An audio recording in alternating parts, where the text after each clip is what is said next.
بشنو از نی چون حکایت می کند، از جدایی ها شکایت می کند. کز نیستان تا مرا ببریده اند، از نفیرم مرد و زن نالیده اند. سینه خواهم شرح از فراق، تا بگویم شرح درد اشتیاق.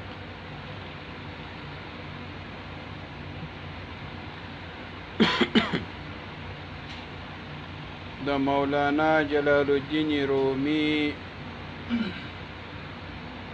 رحمت الله تعالی علیه مبارک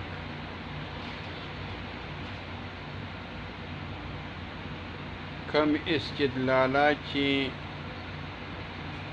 د مبارک ذکر کړي د آیاتو څخه یا د احادیثو څخه چې د دلیل ګرځولي دي، هغه کله کله د هغه آیات کم مشهور او مدلوله معنا چې وي د هغه څخه مخالف وي.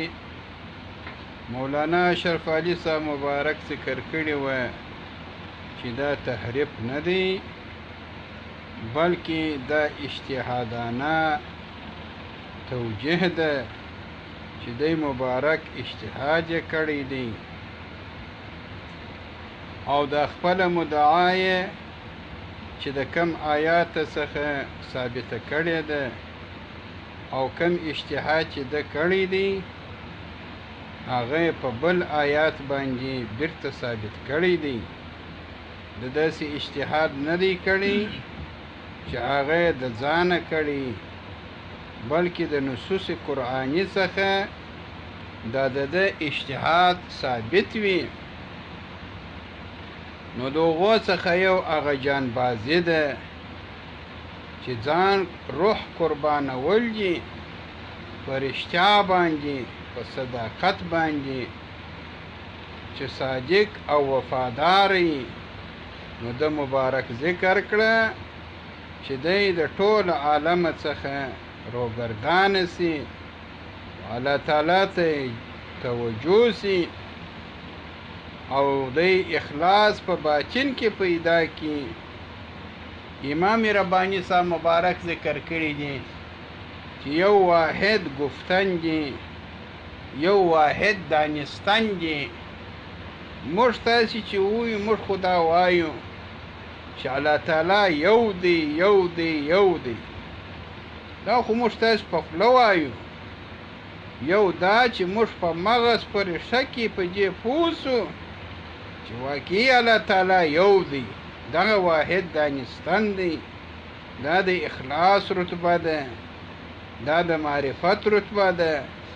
نو د مبارک ذکر کړه چې جانبازي اصل دغه ده. هغه جسد چې قربانوي هغه خو که څوم قربان کي، خو اخلاص تام نه وي ورسره. اخلاص تام خو چې دی هغه په هغه وخت کې کېږي چې جانبازي حقیقي دی پیدا کي. هغه چې د آیات شریفه څخه ذکر من المؤمنین رجال صدقوا ما عاهدوا الله، د مؤمنینو څخه داسې نارینه دي چې هغه دوی رښتیا کړي دي، هغه عهد کې وفاداري تامه کړې ده، صدیقین ګرځېدلي دي. انعم الله من النبیین والصدیقین، دویمه رتبې ته رسېدلي دي. د انبیاو راوروسته د صدیقینو رتبه ده، د شهداو دا خو نو درېیمه رتبه ده. دوی صدیقین ګرځېدلي دي، وفاداري حقیقي لري، د ذات الهي سره په رښتیا وفادار دي. دغه صدیقین وفاداري چې لري دا ټول صحابه کرام دي. نو دا ټول په دغه صفت سره موصوف ګرځولي دي. وروسته بیا په آیات شریف کې وایي چې بعضې خو خپل کار یې پوره کړی دی، د شهادت مقام ته رسېدلي دي، ظاهري هم سوري هم، او بعضې نه دي رسېدلي، انتظار لري. دا په آیات کې ثابته ده. نو معلومه سوه چې حقیقي او وفاداري، رښتیا وفاداري چې ده هغه بل شی ده او الله تعالی د بنده څخه هغه غواړي او صحابه کرام په دغه صفت باندې ټول موصوف ګرځېدلي دي. ولې ګرځېدلي دي؟ ځکه چې دوی د صادق المصدوق پیغمبر سره یو ځای سوي دي. کونو مع صادقین، تاسې د صادقینو سره اوسئ. دوی اوسېدلي دي په ټول مخلوقاتو کې چې اول صادق دی نبی علیه صلات وسلام، صحابه کرام هغو سره استېدلي دي، ټول صدیقین ګرځېدلي دي. رتبه د صدیقیه چې پیدا کړې ده. دغه له مولانا صاحب غرض هم دغه دی چې اصل شی خو دغه دی او وروسته صوري بدن هلاکېدل د شهادت پر شکل او خو هم لوی نعمت دی، لیکن تو خو باید اول دا شی پیدا کې، دا نه چې نفس یې اماره او ته شهادت پیدا کې. نو ستا خو نفس اماره دی، د الله تعالی څخه لرې یې، که څه جم شهادت پیدا کړي د جسد څه کما حقه کار نه واخیستی، نو هغه چې دی کمزوره کیفیت دی. اصل کیفیت دغه د شهادت دی. دغه تفصیلات موږ تاسو ته تېره ورځ د مولانا اشرف علي رحمه الله په حواله باندې تاسو ته ذکر کړله. وروسته بیا مولانا صاحب مبارک د خپل بیان شروع کړي و حسام الدین چلبي ته، او موږ تاسو ته دا ذکر کړه چې د مولانا صاحب مبارک مخاطب چې دی هغه طالب صادق دی، چې هغه چې په رښتیا باندې په صداقت باندې طلب د ذات الهي لري، هغه ته دی وایي بشنو چې واوره. نو د مخاطب چې دی هغه خلک دي طالبین صادقین مرادف، هغه لوړ عاشق ذکر کړي دي. نو اوس دی مبارک په دغه بیت کې څه وایي؟ وایي چې واوره د نه څخه، نه خو دا نل ته وایي. چون په معنا څنګه ده؟ چون چګونه دی د اصل کې، ضرورت شعري په وجه باندې د وزن صوري په جوړېدو په وجه د چون ویلی. چگونه څه قسم، چگونه څه قسم حکایت بیان می کند که از جداهی ها، دغه نه چې دی د خپله د فراق څخه شکایت کوي. اوس نه څخه څه شی مراد دی؟ ذکر د نه دی مراد څه شی دی؟ نو دی مبارک اصل بیان د دې کوي چې تاسې دا نه ته دا نل ته وګورئ. نل خو د نل نیستانه څخه د خپل مرکز څخه را پرې سوی دی. نو چې را پرې سوی دی وروسته بیا په دا نل کې سري جوړوي دا سړی. دا نل چې وایي هغه سري پشکې جوړوي، 5-6 سري جوړ کې پشکې. بیا نو دا نل دوان چې دا نل یې زده هغه په نل کې پوکي، نو در دا نل در دا سروی قسم اوازونه راوځي. نو دغه قسم اوازونه چې دی را باسي د دا نل څخه پیدا کی د خلکو ته حکایات کوي، قسم بیانات کوي. هغه خلک چې ذویل بصیرت وي، خاوندان د پوهې وي، هغه د دا نل په اسرارو پوهېږي چې دا نل چې دی دا چې کم بیانات در دا سروی د اوازونه قسم راوځي، دا خاص اشیاو ته اشاره کوي.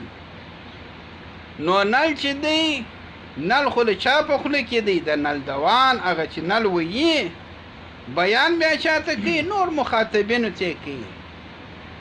مولانا صاحب مبارک د نل څخه خپل غاړه مراد ده چې دا زما نل چې دی، دا زما بیان چې دی، زه چې کم بیان کومه دا بیان زما نه دی، دا د هغه چا دی چې دا زما نل یې پیدا کړی دی، چې ذات الهي دی، چې دا زما کم بیان زه کومه دا قسم بیانات چې ما په 4,000 یا 28,000 اشعارو کې تاسو ته کم کم بیانات کړي دي دا بیانات زما نه دي، دا د هغه چا دي چې هغه دا نل وهي او په نل کې پوکي. نو بیان د گرچه از حلقوم عبدالله بو گفته و گفته الله بود، گرچه از حلقوم عبدالله بود. نو دا نل کې سری دا لطائف ہوتا اشاره ده چې هغه لطائفی جوړی کی په انسان کې بیا ذات الهی جل وعلا حکایت کی په دغه نل کې د انسان. دا نل د کم ځای راغلی دی، د کم ځای جوړ دی، جوړ خو د عالم خلق څخه دی، لیکن د حرکاتو څخه نه چې د عالم امر په وجه باندې دي.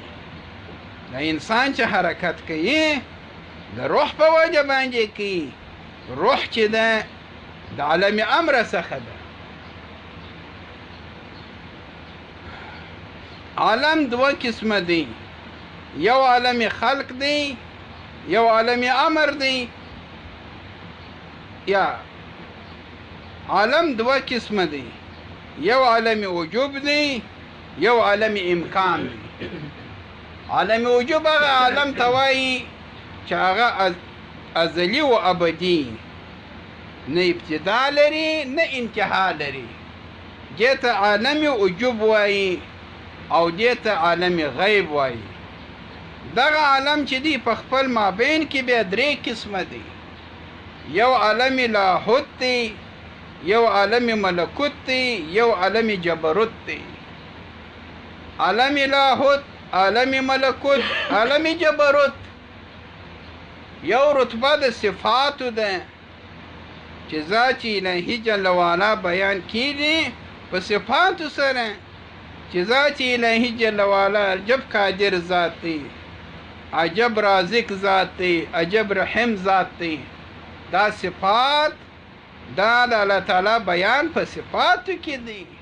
او ته د صفات ذکر کې یا اسماء ذکر کې، اسماء او صفات ملکوت و جبروت یې بولی، او مجرد ذات الهی چې د اسماء او د صفاتو څخه په اخوا دی هغه ته بیا عالم لاهوت وایي.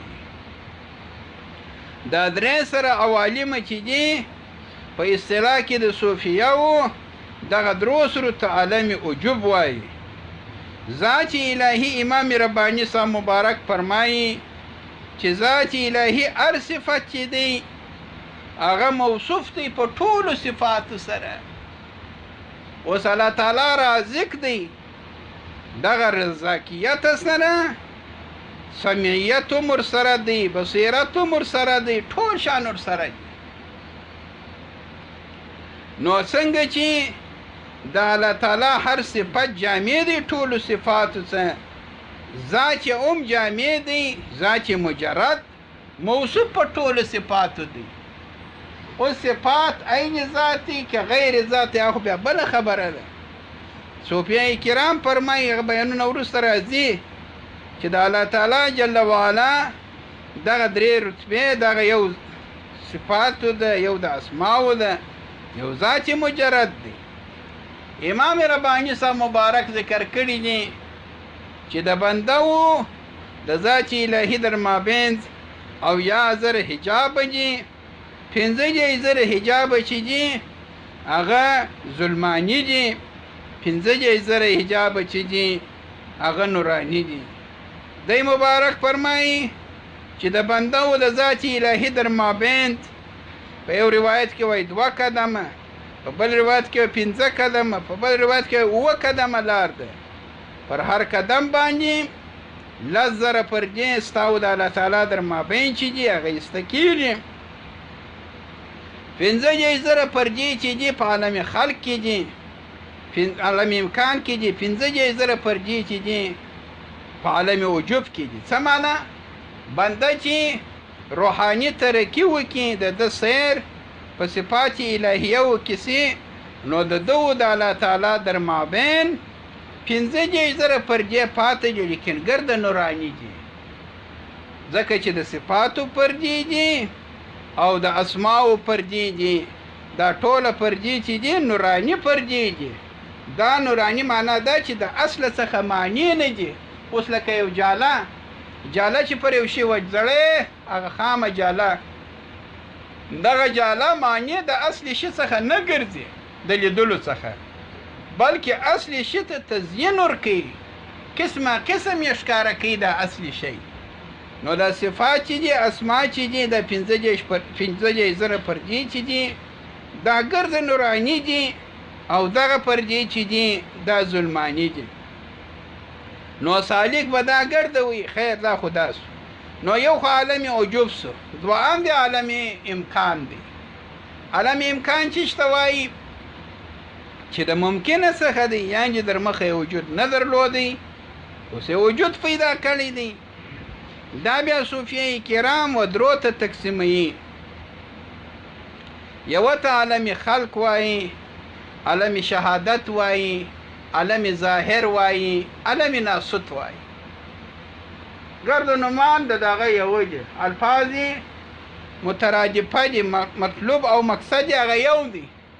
عالم خلق، عالم ظاهر، عالم شهادت، عالم ناسوت. دغه د دنیا د موږ چې یو دغه ته وایي چې انسان سره د خپلو عناصر اربعو د وجود پیدا کړي.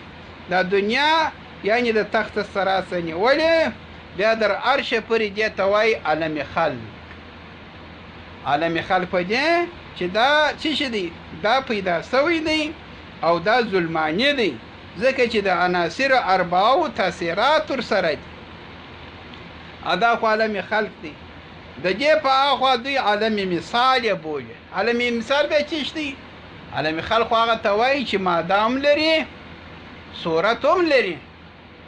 دې ته وایي عالم خلق. لکه موږ اوس مادام لرو چې غوښه د هډوکي دی، پوست دی، دا دی، وها دی، صورت هم لري چې پلانکی رنګ سړی دی، داسې یې صورت دی. ګوره صورت شی هم شته، ماده د شی هم شته. دې ته وایي عالم خلق چې د تخت سرا څخه در عرش پورې دغه عالم ته وایي عالم خلق هم بولي، عالم ناسوت هم بولي، عالم ظاهر هم بولي، عالم شهادت هم بولي. عالم الغیب والشهاده. در دې سربیره بیا بل عالم دی، هغه ته عالم مثال وایي. عالم مثال څه معنی؟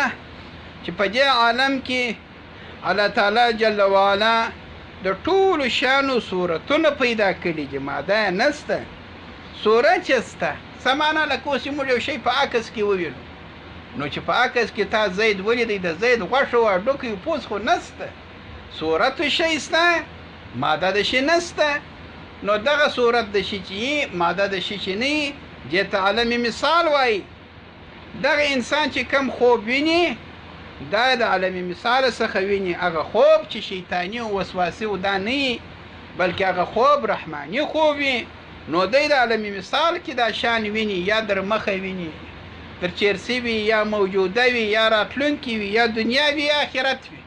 دا ټول عالم د دغه عالم و د آخرت د ټول عالم عکس هلته شته.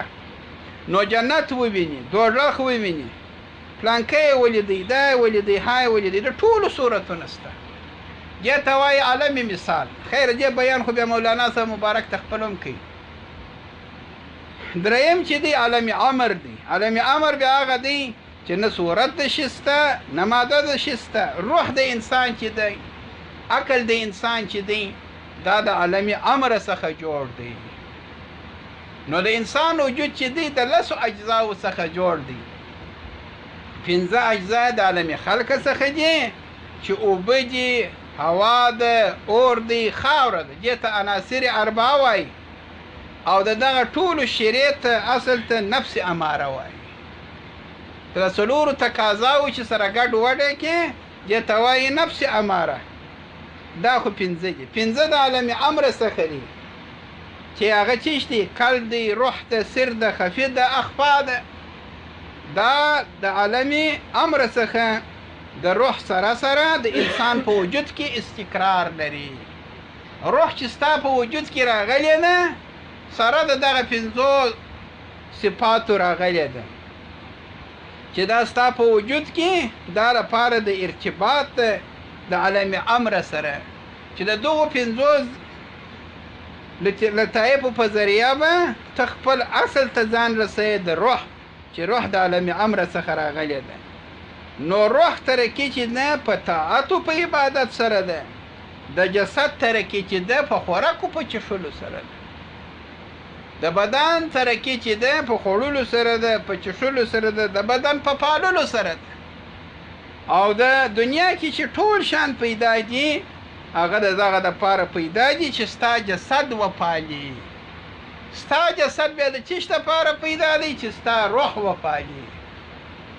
روح بیا د چیش دپاره پالي چې د الله تعالی پیژندنه په وسي. الله تعالی پیژندنه چیش دپاره کوي ځکه چې الله تعالی د بنده څخه دغه معرفت غواړي. دغه خلاصه. نو ټوله مخلوقات چې دي هغه ستا د بدن د خدمت دپاره پیدا دي. ستا بدن چې دی د روح د ترقي دپاره دی. او روح ترقي مو موږ تاسو ته ذکر کړه. نو که چیرې ستا روح دغسې مغلوبه پاتې سي، ته مړ سې ولاړ سې د دنیا څخه یا هر کم چې ته قتل سې، نو ته دغسې پاتې سوې. یو هغه چې د الله تعالی فضل وسي خو یا لیده کیسه دی. د هغه څخه ما سوا قانون دا دی چې ته به د خپل روح ته ترقي ورکوې چې ستا روح د عالم امر سره راغلی ده، بېرته عالم امر ته ورسېږي. په ذکر باندې، په طاعت و عبادت باندې، پر خاص طریقه باندې دا ستا روح ترقي پیدا کوي. چیرې ځي دا ستا روح؟ دا ځي در عالم خلق وځي عالم امر ته. عالم امر ته چې ورسېده نو خپل اصل ته ورسېدله چې د کوم ځای راغلی ده بېرته هغه ځای ته ورسېدله. نو غلبه پیدا کړي.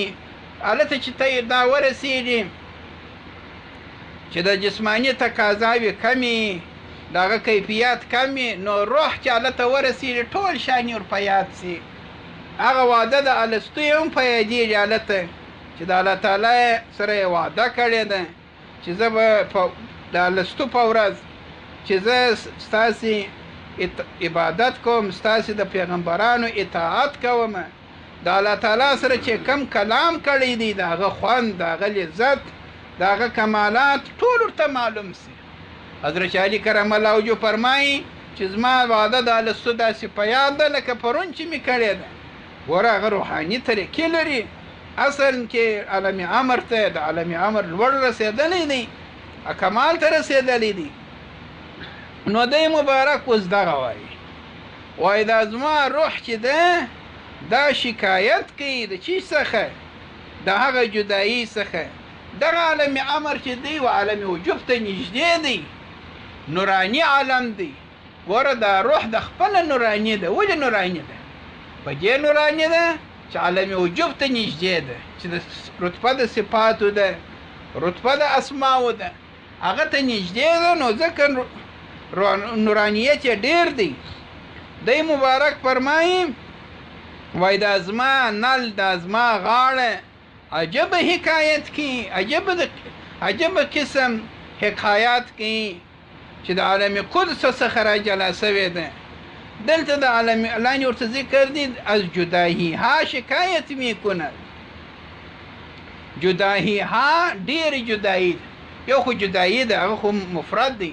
دلته جدایی ها ذکر دی.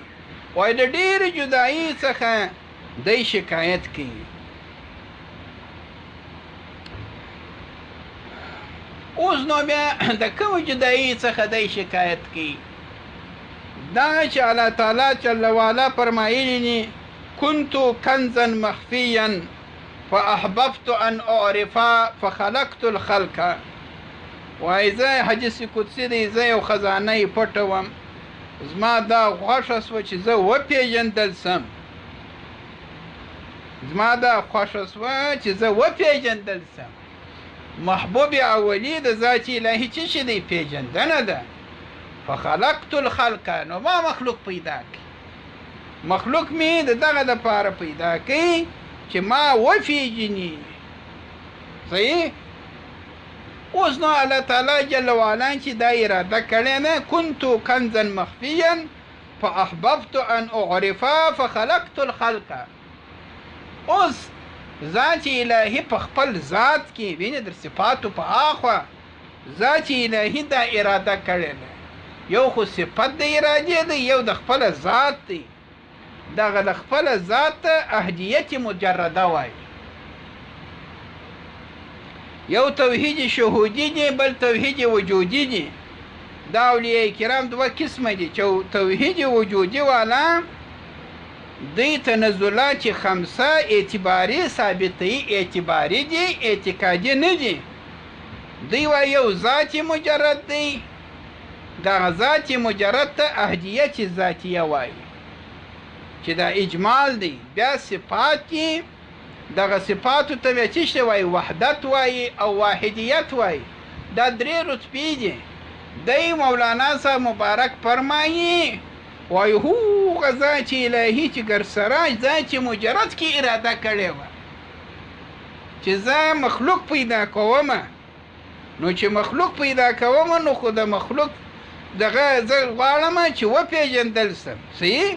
د دغه دپاره ما مخلوق پیدا کړی دی. نو ذات الهي چې په هغه ذات مجرد کې چې احدیت ذاتي دی، دی مبارک چې د خپل و دغه ته رسېدلی دی و عالم امر ته.